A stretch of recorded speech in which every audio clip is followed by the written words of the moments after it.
What's up, everyone? Welcome back to the channel. Boozer here. Thanks for stopping by. Hopefully you guys had a great day today. In this video, we're going to cover some big Plarium news that Plarium just dropped earlier this morning. I was unable to cover it because it was a little bit late in my schedule and I had to head off to work.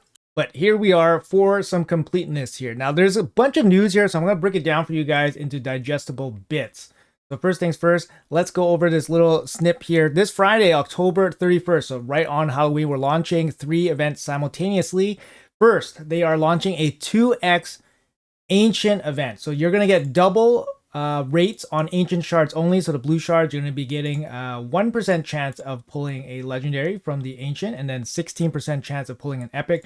This is a great event for, basically anybody that is not like desperately saving these up for whatever reason. Obviously Leonardo, hint hint, right? But I think for early game, mid game players, 2x Ancients is a great event for you guys to pull. You try to fill out your roster a little bit. Obviously, epics are easier to book, especially in the beginning. Epic books are just way easier to get than legendary books. And sometimes pulling the right epic is way more impactful to your account, especially early on, than pulling legendaries. So this is a great event for those people, and it's going to be paired up with a 15x progressive chance event. This means that there's going to be 15 additional copies of whichever champion you want to select in the progressive event, meaning that in the total pool of these champions, you're going to get an additional 15 copies of them in the pool to basically draw your lottery ball from. So let's check out these champions here. Some pretty good ones. They're highlighting some of the new champions here, just for, I guess, this pool to get people to try to spend,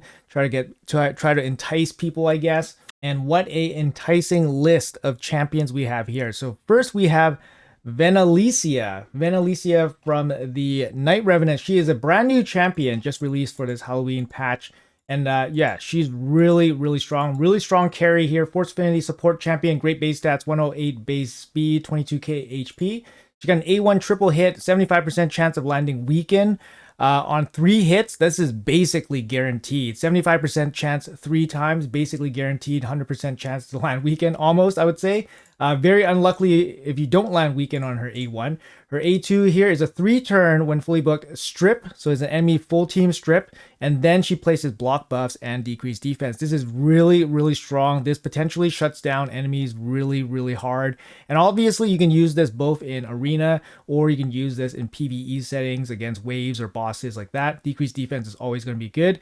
Block buffs is always going to be good against hydras, for example. And then we're going to hop into her A3 here. Mother Knows Best. 4-turn cooldown when fully booked. It's going to be a full team revive. 50% HP, 50% turn meter. That is the standard, but she does have some conditional effects here. If all other allies are dead, so that means if she is the last one standing, revive them with 3/4 HP, 3/4 turn meter instead, and decrease the cooldown of all revive ally skills by 1 turn.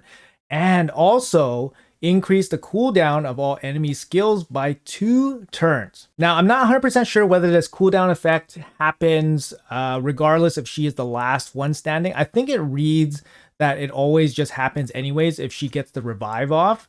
So this is a great revive because it not only revives your whole team and it gives them potentially a 1-turn reduction on their skills, but it shuts down the enemy from basically just bombing your newly revived team instantly. Usually a 2-turn reduction here. So it's a really strong revive on a 4-turn cooldown. It's pretty standard for a team revive nowadays. Only Lady Noelle breaks the mold here with a 3-turn team revive. And then she brings the freeze as well. So Lady Noelle's team revive is just absolutely bonkers. Team revive with the CC. She basically kind of does the same thing, I guess. It's like a 4-turn team revive, but then a little bit of enemy shutdown so that your team can kind of recover. It's still pretty good here. And then she has a passive here, fills this champion's turn meter by 20% whenever an ally dies. So it's kind of like, an extra timely intervention mastery, almost kind of like that. So you get some extra turn meter, so you get a chance to get back to revive quicker. This is really good, especially for a reviver. Heals the champion by 20% of their HP whenever they are attacked by an enemy under Pain Link debuff.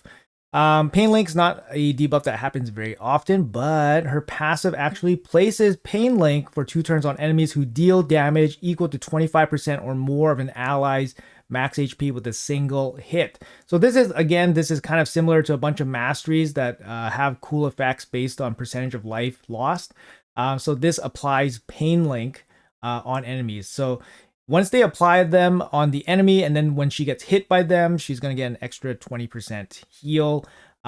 Basically, I mean, 20% heal is huge. 20% heal is a pretty huge kind of heal. So, you know, it's going to be hard to kill her when she has the pain link situation going on. And I guess this kind of applies to Hydra too. So if you can place the pain link on like Hydras, for example, she is basically going to be unkillable, right? Against those Hydras, constantly healing when she gets hit. So pretty cool passive. I don't know how well it's going to be in like arena settings. Obviously a chance to get sheeped and all that because of the debuff, but I could see this being super, super annoying. She brings accuracy in all battles. She does require accuracy to strip and place block block buffs and decrease defense and the weaken here. So yeah, she does need the accuracy here for a little bit. But yeah, really cool support, really good support, good all-rounder here. And she's going to be up for grabs on this event. Up next, we do have Rodos the Lost Groom. Rodos the Lost Groom, of course, for Halloween. Why not? Rodos the Lost Groom. I use this champion quite a bit. I mean, he gets countered quite a lot, so you can't really just pick him as a generalist in arena, but he's super, super strong, super fun to play with. He has the block revive on the A3. Once you juice him up enough with the A2, you can gain some life with the A2. His A1 has the extra turn shenanigans, and then of course his OP passive, which no hit can exceed 50% of his HP, which is absolutely nuts.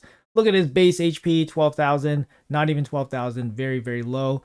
And yeah, very low base speed. So this guy is a lumbering ghost, very heavy, not light on his feet, but he is a powerhouse after getting nerfed. I don't know how many times he got nerfed, 3, 4, 5 times. One of the most, craziest champions from way back in the day, still very good to this day. From the same faction, we have Morgaine. So Morgaine here, she's a speed booster, bringing speed in all battles. 112 base speed is very nice. She has a turn meter pushback and a turn meter fill with an increased speed on the A3. Very, very good. And then she has a chance to steal all enemy buffs, and then placing True Fear and an decrease accuracy on the enemy as well. And then her A1 places decreased speed as well. Very cool champion. She was a fusion. I forgot when, maybe like 4 years ago or something. But yeah, cool champ. Basically just breaks Amius, or makes Amius very, very easily to deal with. She auto places the 100% heal reduction, and it's basically protected against Amius as well.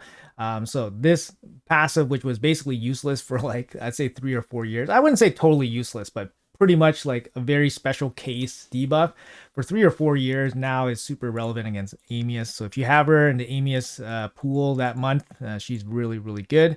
What else do we got? Up next, we have Kaja the Rye. So Kaja the Rye here from Banner Lords. Yeah. She was a Deck of Fate champion. So she was 20 Sacred Shards, I believe, to pick her up from the Deck of Fate. Again, another speed boosting champion, 112 base speed with the speed in all battles. She does bring a team revive here on the A2, increased crit rate and crit damage when they come back. She does have the turn meter fill here with a kind of soft cleanse-ish, and then placing block debuff on a 3-turn cooldown. But mainly she's going to be used for, some kind of support with her revive and turn meter boosting. Her passive, not really much of a support passive. It's more of a passive for herself, but it's pretty low impact, I'd feel like. And she does bring some synergy with Timid the Fool. So anyways, she's going to be up for grabs for a 15x. And then we have Timid the Fool, also up for grabs for this 15x as well. I guess these are the Halloween champions, right? They're putting some of the Halloween champions. So Rodos, Morgaine, Kaja. Yeah, they're the Halloween champions. So Timid the Fool here, obviously the partner with Kaja the Rise. Got the A1 here. A little bit of a heal, a little bit of a turn meter boost. Got the A2 AoE on a 4-turn cooldown, decrease the duration of all enemy buffs by 3 turns. So this can decrease like Stone Skin and stuff like that. And then this ability is super annoying, actually, on a 4-turn cooldown. Another AoE, increased accuracy, and then placing the True Fear. It's actually super annoying. His passive, whenever an enemy skill successfully activates while they are under fear, fills the turn meter by 10%. Whenever an enemy skill does not activate because they are under fear, True Fear places a provoke on that enemy. So he really locks you down. Or if he doesn't, then he has a chance to basically get back cycling through his abilities and then tries to lock you down again. Timid was the fusion. Now that I think about it, he was the fusion, and I believe he was probably the Halloween fusion. And then Kaja was his partner in that month. And then we have the Void champions here. Now we got some really, really nice ones here. So first of all, we have one of the brand new champions from the Undead Hordes. Again, Gaspard the Accused. Now, I just recently released a showcase on this guy. Make sure you guys check him out. This guy is absolutely nuts. He's absolutely nuts. He's Void Affinity, so he doesn't weaken or anything like that. He has 1600 base defense, which is bonkers. His A1 is an AoE decrease attack and weaken on a 75% chance to land, so it's not a 100% chance. But this is insane, right? This could be like a 3-turn cooldown ability on like an epic champion, and it'll be pretty good. But yeah, it's on his A1. It's busted, and he's a Void Affinity champion. His A2 here attacks all enemies and then places a provoke buff, and then it also places increased defense on himself and then a shield. So the shield's always going to be boosted when he places increased defense. It's on a 3-turn cooldown as well. Requires accuracy. A1 and A2 require a bit of accuracy to land all this stuff, but this is a really solid value ability. Some support for his teammates. And then the A3, this is his moneymaker here on a 3-turn cooldown, single target attack. Ignores life barrier, poison cloud, shield, block damage, and 25% of the target's defense. This is all standard stuff, no conditions. If the target is killed, revive a dead ally with half life, half turn meter. The revive will ignore block revive. That's really, really good. And then it places block revive on the champion he just killed. So that's nuts. As a A3, totally nuts. And it actually hits pretty hard. So make sure you guys check out the showcase on him.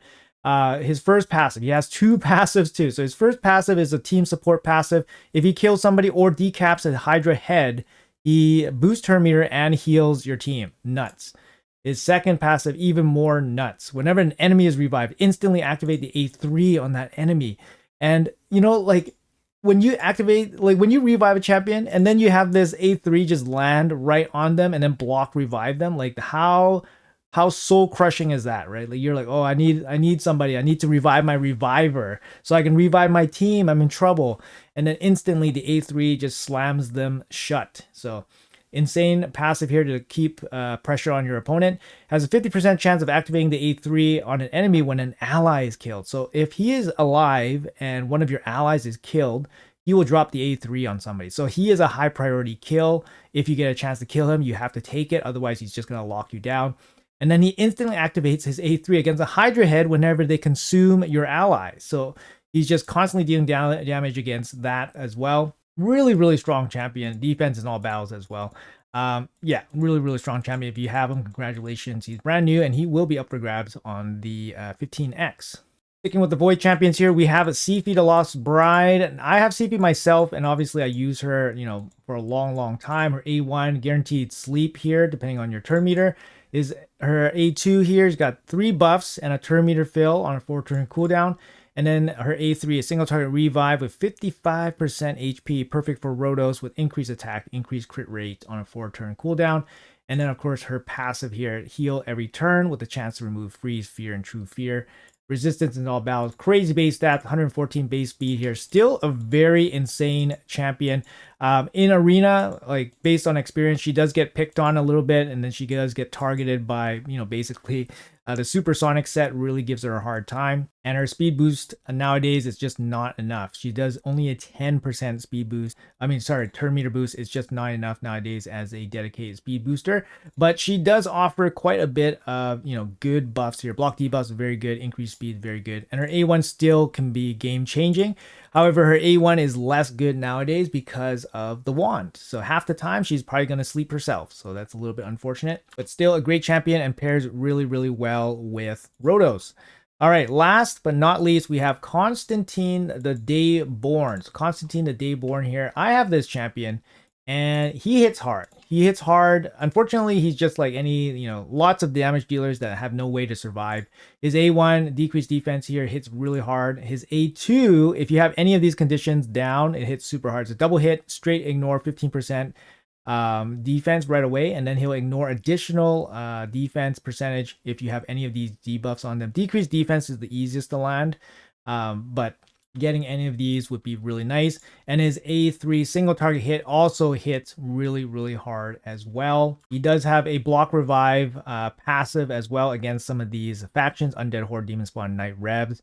You know, he can be pretty good. His base attack is low, but his multipliers are quite high.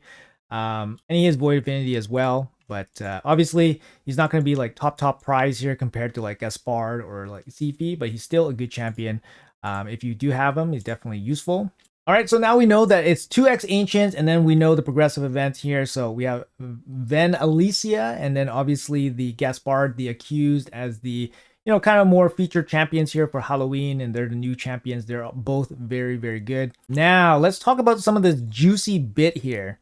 All right, guys, so let's take a look at this. So the third event that's happening, they're launching a champion chase tournament on the weekend, and it's for the perfect soul for Sanguine Maria here. So this is a little bit of I'd say this is a big negative because it doesn't allow everybody to have access to, potentially get Maria's soul.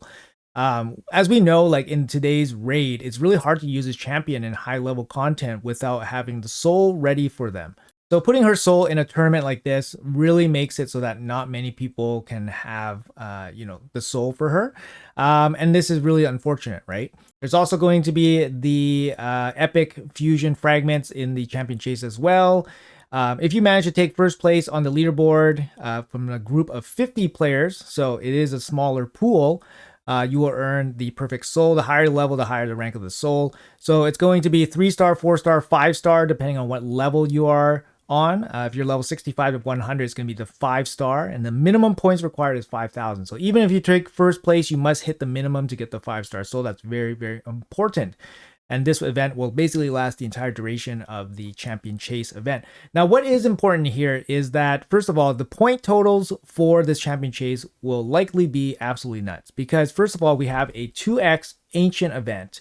So a 2x ancient event during a champion chase, if you want to average it out, each ancient shard is worth roughly 50 points towards the champion chase, right?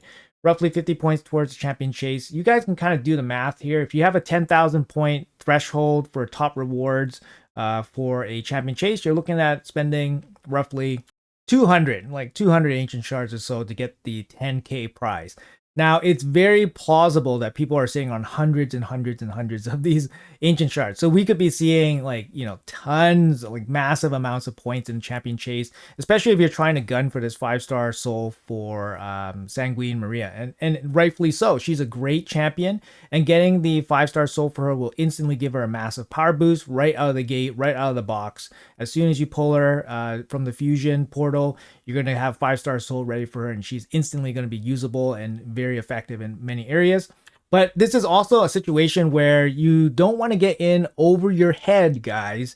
You really don't want to get in over your head on champion chase. These are one of the events where basically whoever has the money, whoever has the capability to swipe the credit card with no regards for human life, and this is how they win, right? Because this is the event where you can save and save and save, but if you run into the one person with, that really wants that top prize, they just cannot be beat if they're willing to spend. So you have to be really careful with spending the resources here in this champion chase. Obviously, you can spend other shards as well. You can spend void shards, whatever. Void shards are not going to be that great because they're not boosted. Ancient shards will be the best bang for your buck. Like I said, 50 points each. You can spend other ways, pull fusion fragments or whatever.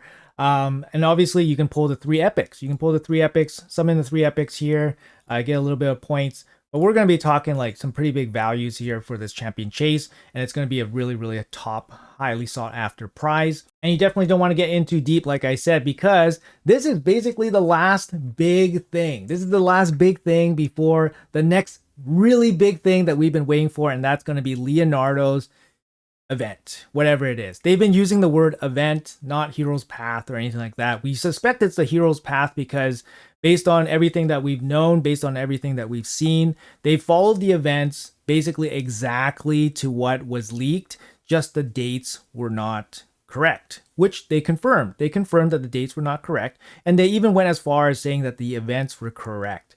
So we can assume that Leonardo's event will be probably a hero's path event. Now, even though it's a hero's path event, we have no idea what it will require. It could be shards. It's most likely going to be shards, my thinking. But it definitely could be something else. It could be something else. And I think anything else would be absolutely gross. Like soul stones would be gross. If it's a full training event, that would be gross as well. And yeah, it's just going to be a big, big resource dump. But let's say probability wise, it's most likely shards. You definitely don't want to spend your shards this weekend on this champion chase for the possibility of getting Sanguine Maria's soul.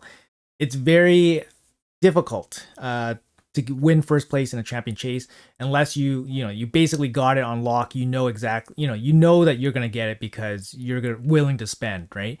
You're not going home without it. And the last thing you want to do is basically spend all your resources, not win the soul, and then face down Leonardo's event next week, which literally is probably next week. And be not ready for it if it was shards, which I think probability wise it would be. Now, just a quick look at the calendar here. Today is the 31st for the champion chase. So Leonardo's event most likely would be somewhere here. It's probably like this, right? There's nothing else. There's nothing else left for Plarium to kind of juice. They already put April's soul, Raphael's soul, Shredder's been offered, Shredder's soul, all the champions been offered. There's not really too much else unless they want to double back with something, extra, right? So there's Leonardo's event. Most likely, if it's going to be summoning, it's probably going to happen during the weekend. I mean, it's possible that it could happen early week. This is during CVC, by the way. So that would be absolutely wild. And then the collab basically ends on the 13th, right? So the collab ends right here.